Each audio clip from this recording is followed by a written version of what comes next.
Hey guys, ABG40 here, and in today's video I'm going to do a comparison between the Apex Pro and the GK61 from HK Gaming.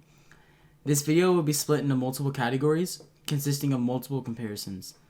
Now the first category will be about the speed, because obviously I know that most of you are here for that. The second will be about the build quality / overall quality of both keyboards. The third category will be about the stock keycaps. The fourth will be about the software and the features. And finally, the fifth and final category will be about the price, and which is the bigger bang for the buck for Fortnite.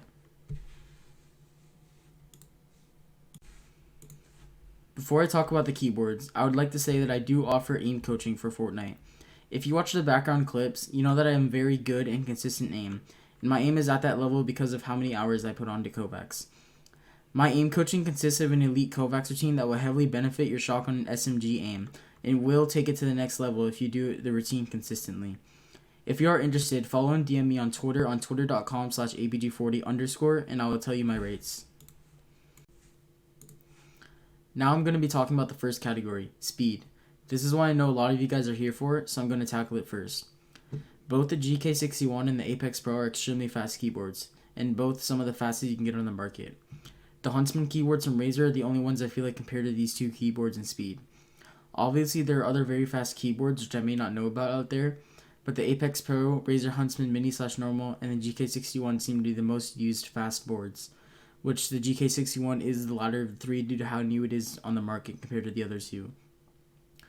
Now this is the part where I show which one I feel is faster and the individual statistics of each keyboard switch. So for the GK61, it uses Gateron Yellow Switches, and for the Apex Pro, it uses Omnipoint switches from Steelseries. The Gateron Yellow Switches are linear switches, meaning they are quote-unquote silent, but it really just means that they aren't tactile and they aren't as responsive as brown switches per se, and brown switches are tactile switches. The Gateron Yellows also have a 3.2mm total travel, which is 0.8 less than the average switches like red, blues, browns, etc. The actuation is 1mm, which is 1 less than the average switches, which have a 2mm actuation. Also, you only need 35 grams to actuation force to press the key down, which makes it feel a lot lighter to the touch. Finally, for the Gateron Yellows, it has a 0.2 millisecond response time, which is much better than the average keyboard switches, which have a 5 millisecond response time, so there's a big difference there. I know this is a lot of information to take in, but there's more. The Apex Pro's Omnipoint switches consist of a 0.4mm actuation and the same bottom out as the average switch at 4mm. It also has a 45 gram actuation force and a 0.7 millisecond response time, which is almost 8 times faster than the average switch. So as a recap, the GK61 has a faster response time at 0.2 milliseconds versus the Apex Pro's 0.7, but it takes more to actuate 1mm versus the Apex Pro's 0.4. And it also has a lighter actuation force at 35 grams rather than the 45 in the Apex. Ultimately, in my opinion, the Apex Pro very slightly edges out the GK61 in speed because of the 0.4mm actuation. Yes, the GK61 has a faster response time by half a millisecond, however, it isn't as big and drastic as a difference as the actuation from the two keyboards. From personal use, I also feel like the Apex Pro is slightly faster when I freebuild and play creative in general.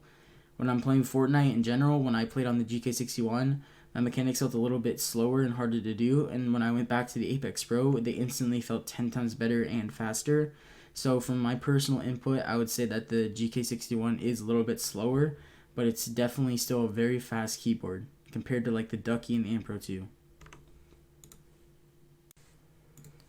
The next category is about the build quality / overall quality of the two keyboards.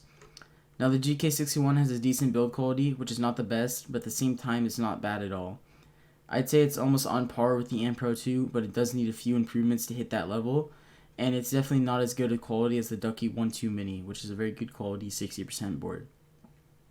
Now, I'm not sure if this really matters, however, because unless you smash your keyboard and you rage or just smash it for fun, the build quality isn't going to be a huge deal when it comes to the performance and overall feel of the keyboard.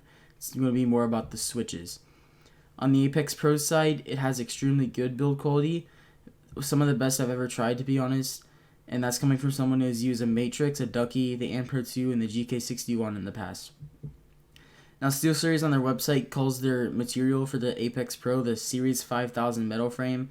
That's just marketing. It's basically just metal, but it's not plastic. And because it's metal rather than plastic, is an extremely durable and solid feeling keyboard. You won't feel any problems with the build quality at all. And if you do, then you're just completely nitpicking. But for the majority of people, the build quality should not affect your performance at all. And you probably wouldn't even feel it on the GK61, unless, like I said before, you're just nitpicking for the build quality. The third category will be about the stock keycaps of the two keyboards.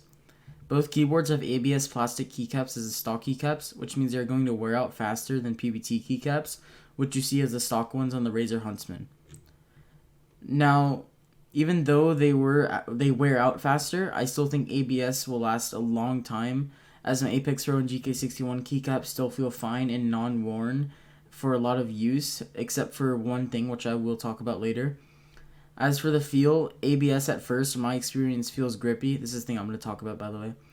But as the time goes on, your hands get very sweaty. The ABS keycaps can start to feel a little bit slippery and hard to grip. I don't feel the slipperiness problem from PBT keycaps, but I will say I do live in California, which is a very hot climate compared to other places in the world. So I might have a larger quote-unquote sweating problem with these keycaps per se. If you get either of these keyboards, my recommendation would be to keep the stock keycaps on the keyboard because they are not that bad. And if you really don't like them and you have similar problems to me or other problems, order yourself some PBT double shot keycaps from either mechanicalkeyboards.com, Taihao, or other sites like Matrix Keyboards. Also, if you're going to be used as special functions on either keyboards, but mostly the GK61 special functions because that's it's a 60%, so it has more functions on it than the Apex Pro per se, then you may want to stick to the stock keycaps as they show the functionalities of each key on each actual keycap. So the GK61 keycaps, if you look down at them QWERTY, WASD, and all that, there's text on the side of the actual keycap that show you what it does when you hold down the function key. And the Apex Pro doesn't have that except for the keys on the far right and F9 through 12. But Apex Pro does have a great software, so you might not really need that, and you might want to switch them out if you don't like the ABS. So overall, the ABS keycaps should be fine. They feel the same on both keyboards. They're both ABS. And if you really don't like them, buy a new set of PBT keycaps on the website I talked about above. The fourth category is about the software and features of each keyboard. I'm going to start off by saying that the GK61 has an absolutely terrible software, and I couldn't even figure out how to get the backlit color I wanted on my GK61 because of how hard it was to navigate its software. There's 30 different versions of it, and things are different on every version. I had to settle for a dark purple color rather than a blue, which I wanted.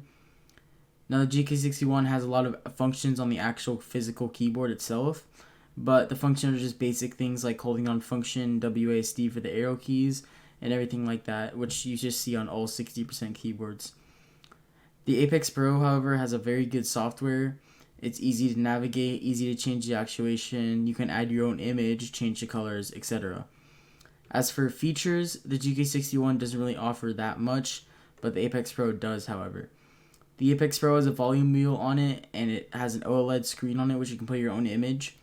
I have my APG40 logo on it right now, and I love it. It's a very nice luxury to have. So overall, the Apex Pro does offer more features and a better software, but these perks don't boost its performance in any way. It is just a luxury for the keyboard. Now, you guys might think I'm being too biased towards the Apex Pro in this section, but it's just true. The Apex Pro does have a lot more software, a lot better software, and a lot more features, but that's something that comes with spending $180 on a keyboard, and a GK61 for a $60 to $90 keyboard, depending on what it is on Amazon, price fluctuates. It doesn't offer those things, but it's a lot cheaper, so that I feel that kind of weighs itself out. Now I'm going to talk about the prices later on in the video. Alright, so the last and final category is going to be the price. This is without a script, so it's my genuine opinion. Now the Apex Pro costs $180 and the GK61 is around $85 right now, I believe, but it was $65 when I got it.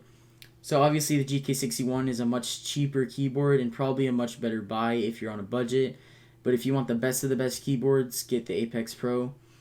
The Apex Pro's price, I think, is justified. It is pretty expensive, but it does have a lot of extra features, such as the really like solid build quality. Like the volume wheel, the OLED screen, you can put your own logo on it, which is really cool. Steelseries functions, etc. And then like the GK61, it doesn't have all those features, but it's really fast keyboard and it's a lot less money. So like I said, GK61 on a budget, and Apex Pro if you want the alpha keyboard. So the GK61 is a also worthwhile keyboard for the money. Sorry, I'm kind of like scrambled here because I'm not in a script. The GK61 is also worthwhile for the money because it doesn't have the best build quality compared to all the other keyboards, but it still has like usable build quality. I don't think the build quality matters too much. Like all you really should worry about is the switch, which is a fat switch, has really nice feeling switches, etc. So for the price of the GK61, it's not as expensive, so you're not going to get as quality, I would say, but I don't think it matters that much. So yeah, I say the price is justified for the GK61 too. So that's going to be it for today's video. If you like the video, make sure to like, comment, subscribe. Follow me on Twitter, twitter.com/abg40_. And if you want to do aim coaching for me, my elite Kovacs routine, I highly recommend it if you want to improve your aim through Kovacs. So if you want to do that, also follow me on Twitter, DM me on Twitter, and I'll try to get to you as fast as possible. Alright, I know I just ended the video, but I'm going to say something really quick. If you feel the video was rushed at all, I do apologize. I wanted to get this video out because I got so many requests like every single day, like just saying do a comparison to this keyboard, do a comparison to that, and the Apex Pro had the most. So I just wanted to get this video out. I've been really busy recently. My school started up again, and I went through a surgery. I don't really want to go into it, but it was on my knees. So I went through a surgery, and so I've been really busy, and I haven't been able to do that much stuff lately. So I do apologize for that. My next video definitely be a better quality. It's gonna be about the Endgame Gear XM1, or it's gonna be a montage, whichever one comes out first. My next review is gonna be about the Endgame Gear XM1, and so yeah.